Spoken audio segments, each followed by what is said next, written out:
ভেতরে কত সুন্দর রস দিয়েছে আর কতটা ফুলে গেছে। দেখো আমি এক বাটি চিড়ে নিয়েছি, এটা ভালো করে দুবার তিনবার জল পাল্টে আমি ধুয়ে নেব, তাই আমি এটা দুবারই ধুইলে হয়ে যাবে। এরকম জলটা ঝরিয়ে নেব। দেখো আমি জল পাল্টে দুবার তিনবার ধুয়ে নিয়েছি, আমি একে রেস্টে রাখবো না, কারণ এখনই দেখো কেমন হয়ে গেছে। মিক্সিতে দিয়ে দেবো, দিয়ে এক পাক ঘুরিয়ে নিলেই হয়ে যাবে। দেখো আমি এটা করে নিয়ে চলে এসেছি। ছটা কালা একটা দুধ নিয়েছি, অল্প অল্প দুধ দিয়ে ডোটা মাখিয়ে নেব, আর সামান্য একটু লবণ দেবো হালকা, ওই এলাচ গুঁড়ো দিয়ে দেবো সামান্য।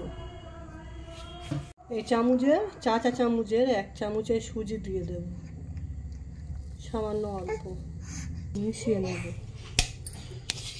অল্প অল্প গুঁড়ো দুধ দেব, অল্প একটু ঘি নিয়েছি দিয়ে দেব। ওটা আমি ভালোভাবে মাখিয়ে নিয়েছি, ঠিক এরকম নরম হবে।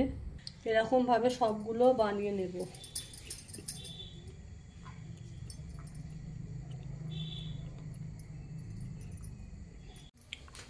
সবগুলো আমি বানিয়ে নিয়েছি, এবার একটা করে আমি তেলের উপর দিয়ে দেব।